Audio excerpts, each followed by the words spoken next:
dikenali dengan panggil pengaruh, kan? Apabila ada di antara kita yang merasakan bahawa sekarang ni tugas untuk berdakwah mengeluh, ini adalah tugas sahabat-sahabat saya jadi pensyarah di universiti mengeluh, pelajar-pelajar banyak berhenti. Tugas sebab ni lah dia kata daripada kami belajar 3 tahun 4 tahun kita tengok bagaimana keluar universiti kerja belum tentu, gaji ada shilling dia. Tapi kalau kami jadi influencer, TikToker, sebagainya, tak ada shilling. Begitu. Bahaya sangat. Kempen yang diberi nama kempen Jom Solat Subuh Macam Jumaat. Kalaulah tugasnya tugas ustaz, ilmu mungkin yang datang puasa satu sah. Betul. Tapi mungkin ada selebriti yang mencetuskan satu kata-kata hashtag Jom Solat Subuh Macam Jumaat. Internet maka ianya menjadi satu fenomena, satu benda baru. Betul. Satu benda yang kata di luar. Kadang-kadang konten yang membuat tu pun kerana tak ada ilmu tu merapu-rapu. Solat subuh sampai 2 kali. Betul. Macam mana boleh jadi 2 kali Samsul? Sebab ruang masjid boleh masuk 6,000. Yang datang takkan habis. Nak sembahyang kat mana? Sembahyang 2 kali. 12,000 orang datang solat. Main chatting. Apa nak ada? Nanti ada pula kata pandangan negatif. Mereka main sembahyang pasal kempen. Orang tak kempen tak pergi. Tuan-tuan, ibu ayah, abang-abang, kakak-kakak, kita letak sebelah bab-bab negatif. Bab-bab tak baik kita letak sebelah. Sebab kita tak tahu usia kita ni minggu depan, tahun depan, bulan depan, esok mungkin kita mati. Allah sebut dalam Al-Quran, setiap daripada makhluk pasti akan mati. Kita nak mati macam mana? Nak mati husnul khatimah, bukan su'ul khatimah. So hari ini, malam ni, untuk kongsikan yang terakhir ni, saya nak kongsi 3 benda yang boleh kita elakkan ataupun kita jadi lebih baik, ataupun saya panggil vaksin.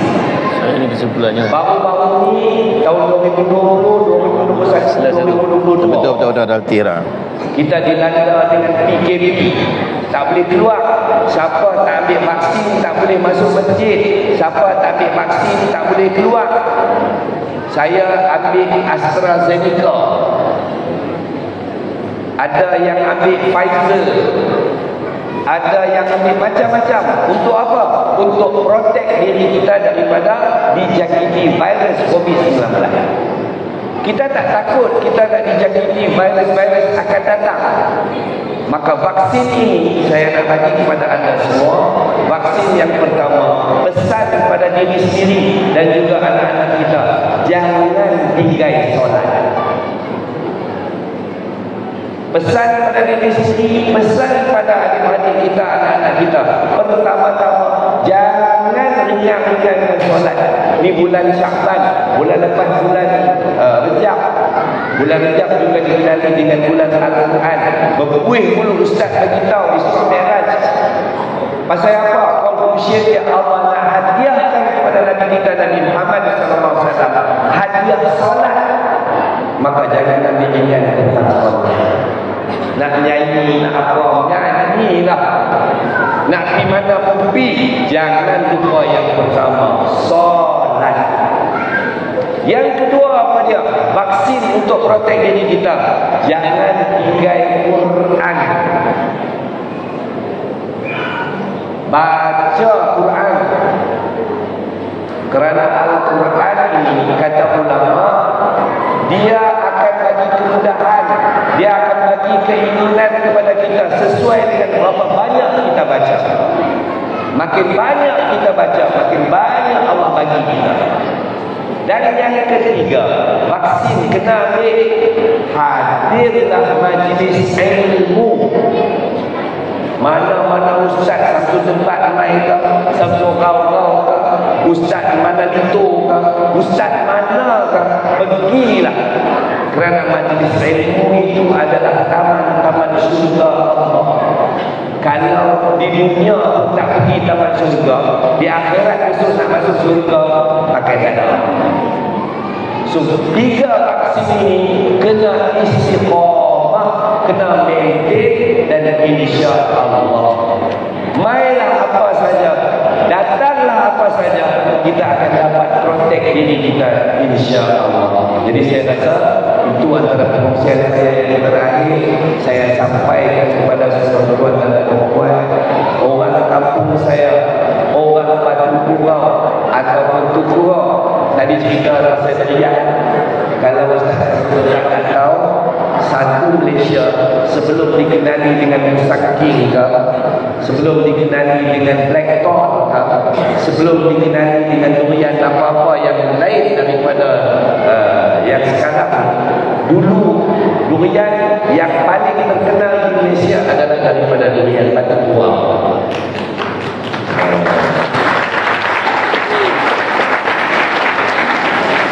Tadi dia kata, pasal apa dia main rumah bagi makan durian? Sebab kita, orang dia walaupun saya bukan orang Batu Kurau, dia punya dekat-dekat dengan Batu Kurau, aura durian itu memang ada. Siapa main rumah, memang kita jamu durian. Siapa main rumah, kita akan bagi durian yang terbaik. Pasal itu orang Batu Kurau, saya pesan, saya ramah makan saya tempat. Tengok, walaupun yang datang kami ini bukan ustaz, tapi punya lah ramai yang tepuk dari sini. Tak sesuai di dalam dewan ni, buat dekat luar sana. Kalau besok buat lagi, kita pasang apa ni, skrin besar dekat luar, bagi semua orang tengok kan. Dan terima kasih juga kepada ada sahabat saya, 2 orang, ada Samsul juga baju merah, Allahu Akbar. Dan juga ada sahabat saya daripada Liverpool, dia main. Alhamdulillah, malam ni kita tengok bola. Minat apa pun, jangan lupa solat, Quran, majlis ilmu, kena main, hadirlah. Dan insya-Allah Allah bagi hati kita nanti protect dengan apa saja virus-virus yang akan datang pada zaman ini. Saya minta maaf salah silap, mungkin suara saya serak-serak semalam dan juga hari-hari yang berikutnya selepas orang kata kempen solat subuh macam Jumaat ini, jemputan alhamdulillah, tambah pula ada syuting lagi, ada itu lagi. Jadi bercakap tanpa henti, suara saya agak sesak, minta maaf banyak-banyak. InsyaAllah apa yang datang dari Allah itu yang terbaik. Yang datang kepada saya ini kekurangan, saya minta maaf. Minta maaf dari ujung rambut sampai ujung kaki kalau ada salah silap saya. Sekian, wabillahi taufiq wal hidayah. Assalamualaikum warahmatullahi wabarakatuh.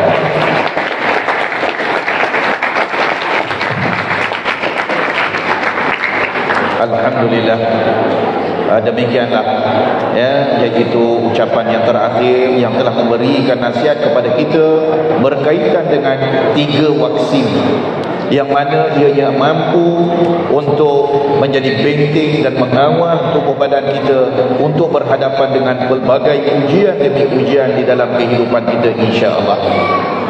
Kemudian pusingan yang terakhir kita akan dengar iaitu nasihat dan juga iaitu beberapa resepi-resepi tambahan lagi supaya kita pulang nanti kita dapat pelbagai iaitu resepi kebahagiaan ini untuk diri kita, untuk keluarga kita dan juga untuk masyarakat kita.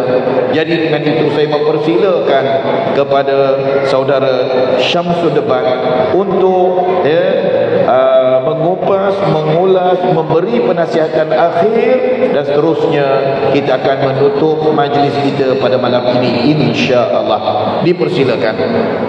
Terima kasih kepada Ustaz. Ini pada tahun ini untuk mencapai kebahagiaan. Pernah saya sebut selalu kepada saya dalam hidup jangan sibuk dengan kerjaan, tapi kerja adalah bahagia. Kerana saya bahagia ini kita bisa bukan semua perkara boleh dinilai dengan harga. Sebenarnya duduk dalam dewan pada malam ini tak ada siapa pun yang nampak kebutuhan orang. Kalau ikutkan Ustaz pun boleh duduk rumah fikirlah dengan cara lain. Tapi malam ni walaupun kita dapat sumbangan banyak atau sikit tapi sumbangan tu bukan untuk pribadi, tapi untuk akhirat. Malahan usaha di sini adalah satu langkah membahagiakan. Kalau boleh saya tambah sikit pada apa yang Rasul Surau kata vaksin untuk kita mencapai kebahagiaan tadi. Yang pertama disebut solat, yang kedua disebutkan Al-Quran, yang ketiga disebutkan dengan majlis ilmu, dan yang keempat kalau boleh kita tambah sedekah jariah. Itu sebab malam ni isu dia sedekah. Kalau kita tengoklah sedekah ni, kalaulah umat Islam ni betul-betul bersatu hati, semua umat Islam dalam Malaysia ni tak tinggal seorang pun boleh bagi RM1 satu hari, InsyaAllah tak jadi masalah. Pembinaan surau, pembinaan masjid, pembinaan kompleks hafiz Al-Ummah ni, Allah Akbar, tak ada masalah. Saya pernah sekali, saya Abang Samsul Rawal dengan arwah Datuk Suhab, kami bertiga duduk dekat MSU, Malaysia Science University, dekat Semalam. Masa tu dewannya disewa untuk tujuan kutipan dana nak bina masjid di Bukit Raja dengan nilai 9.5 juta. Masya Allah. Saya masa tu tanya Abang Samsul Rawal, sebelum start majlis saya tanya, bang, dia dapat 90 juta ni. Rupanya malam tu dalam tempoh setahun lebih, baru setahun lebih tabung tidak lancarkan. Malam masa dinner tu diumumkan, setakat malam tu kutipan dah ada 8.6 juta. Allahu Rabbi Karim. Saya kata, ya Allah, maknanya umat Islam ni boleh menyumbang semua sumbangan orang, bukannya daripada tabung-tabung, daripada barang-barang kerajaan atau daripada kementerian, tak ada. Semua sumbangan penuh daripada orang ramai. Di Negeri Sembilan ada satu hamba Allah, dia tanya ada tak tanah, dia nak wakaf atas nama ayah dia. So ada satu tanah, dia beli dengan harga 5 juta, dia bayar dengan harga 5 juta. Dia kata, alang-alang kalau dah untuk ayah saya, ada tak tanah lain, saya nak wakaf untuk saya. Dia beli lagi satu tanah, wakaf 6.5 juta. Allahu Rabbi Karim. Dekat tanah dengan harga 5 juta tu tadi, dia bina masjid, nama masjid tu Masjid Husin, dengan nilai 50 juta tak bawah. Allahu Rabbi. Sumbangan dia cantik masjid dia, pergi semua dua boleh jumpa. Dan yang 6.5 juta tadi di Sendayan, bina masjid dengan duit dia, dengan kos 100 juta. Oh, Masjid Senayan tu. Yang paling mahal sekali dekat dalam Masjid Senayan ni, ada satu petak dah khas, dia pesan kalau dia mati besok dekat situ tadi. Allah Rabbi. Pengusi syarat kematian dia tak booking rumah dulu. Tapi dia dah siap reserve. Di Langkawi, siapa di Langkawi nampak masjid baru, Masjid Aisyah, pun dia juga dia wakafkan untuk isteri dia. Memang tuan-tuan saya kata tadi, sebenarnya Nabi dah beritahu. Nabi beritahu banyak pasal sedekah. Nabi beritahu apa? Nabi kata antaranya lah yang kita boleh tengok lah, yang Nabi pesan-pesan kat kita. Nabi kata apa? Dia kata bezakan apa? Pisahkan dirimu dengan api neraka walaupun dengan sebiji buah tanah. Nabi bisa sedekah. Kemudian Nabi juga cakap, Nabi beritahu kalau nak dimurahkan rezeki jangan tinggalkan dua amalan ni. Apa dia? Pertama solat sunat 2 rakaat sebelum subuh, dan yang kedua ni jangan tinggal sedekah subuh. Sedekah. Dan ayat yang paling berkesan dekat dalam hati saya sampai sekarang, bila Nabi sebut bala dan musibah tak pernah mendahului sedekah. Itu jawapan marah. Bala dan musibah tak pernah mendahului sedekah. Allah Rabbi Karim. Kalau kita pening bala sekarang, duit tak ada, pening bala anak banyak masalah, pening bala, tanya bala bila last sedekah. Tanya. Itu je soalan. Orang tua-tua dulu kalau nak balik kampung lalu je masjid surau berhenti, masuk duit 50 sen, masukkan duit dalam tu. Itu insurans perjalanan nak balik kampung. Mesti masuk duit. Orang tua-tua dulu. Berkata, semua sedekah. Pergi ke kahwin, mana dia datang belanjang kosong? Dulu-dulu datang mesti bawa bawang, mesti bawa gula, mesti bawa tepung. Sekarang bawa lato-lato. Bawa latu-latu. Nak kata telur. Kata lato-lato. Itu saya kata. Orang bayangkan bab sedekah. Kehebatan sedekah. Kalau kita tengok sedekah ni, kita nak pelik dia. Macam mana? Ada satu hamba Allah, dia pergi ke rumah satu rumah anak yatim. Rumah anak yatim ni di Seremban, di Ampangan, Seremban. Makcik ni datang, saya nak sedekah lah kat rumah anak yatim ni. Ustazah ni cerita balik. Ustazah kata, oh ya ke? Boleh, tak ada masalah. Dia pun bagi dia. Terima kasih kan? Dia pun balik. Tengok dalam tu RM20. Terdetik dah tu Ustaz. Nak banyak sangat. 2 minggu lepas tu, bulan depan dia datang balik. Assalamualaikum, saya nak bagi sumbangan ni. Berapa lah balik? RM50. Minggu satu, bulan satu lagi dia datang lagi. Dia bagi RM150. Bulan satu lagi, akhir sampai hari ni tak pernah tinggal. Setiap bulan dia sumbang RM20 dekat rumah anak yatim. Dan bila tanya balik semula, dia cerita balik, saya dulu minta maaf, dulu saya pernah cakap dekat kakak, saya kata dia dekat makciknya, dia kata saya ingat dulu sikit sangat bagi. Dia kata saya demi Allah, dia kata masa mula saya bagi tu RM20 sebab masa tu saya baru mula nak berniaga. Bila dia berniaga, dia dapat, dia hasil dia bagi lagi kepada yatim. Kemudian dia bagi lagi kepada yatim. Itu yang sampai sekarang istiqamah dia bagi dulu. Dan Nabi juga berjawab, takkan berkurangan harta orang yang bersedekah, berinfak, malahan janji Nabi sebut bertambah dan bertambah.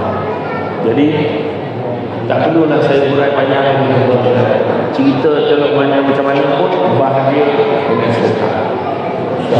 Kenapa sebut sedekah jariah? Sedekah kita bagi, jariah ni berpanjangan. So hari ni kalau sedekah untuk pembangunan kompleks pondok Tafriz Al-Ummah ni, jariah Ummah Komta ni, ini ada dua sekali, sedekah dan jariah. Sebab terbinanya bangunan ni, insya-Allah selagi mana dimanfaatkan untuk ni mendidik anak-anak kita ni, insya-Allah mengambil pahala kita walaupun dah begitu tahun kita hidup dalam insya-Allah. Jadi cukup sekadar itu untuk puan sekalian. Ya. Kalau kita tengok hari ini, anak-anak itu biasa dengan bahasa ada duduk elok betul kantuk-kantuk. Iya kilat ombak sebab biasa. Sebab biasa dan bersih berani. Elok akhlak sebab biasa dengan budi pekerti. Budak-budak ni jadi elok, dia jadi bagus sebab dia duduk dekat tempat-tempat yang macam ini. Dan tempat-tempat macam ni nak bagi jadi lagi elok, tak nak orang jadi fitnah. Oi pondok buruk, pondok ni macam ni lah, pondok ni macam ni lah, pondok ni kemudahan tak bagus, pondok ni semua ketinggalan zaman. Tak, kita buat yang terbaik. Saya tengok plan, tengok gambar kan, sebab tak tengok ni segel dan kepala tak nampak muntas tadi. Dia tengok memang bersungguh-sungguh. Ni bukan kauman, bukan cakap mana kita nak buat yang terbaik. Biarlah malam ni besok terbenanya tertegak di kompleks besok, saksi kita ada saham dalam Allah Ta'ala. Allah kita akhirat besok, sebab kita sebahagian daripada usaha. Jadi itu saja daripada saya. Mudah-mudahan dengan kita sama-sama ambil pelajaran, mudah-mudahan kita sama-sama buat kata orang serta dapat itu bermanfaat. Akhir kita tetap tenang jua walaupun konsep sudah tamat, mudah-mudahan bersabda dalam jiwa. Amin.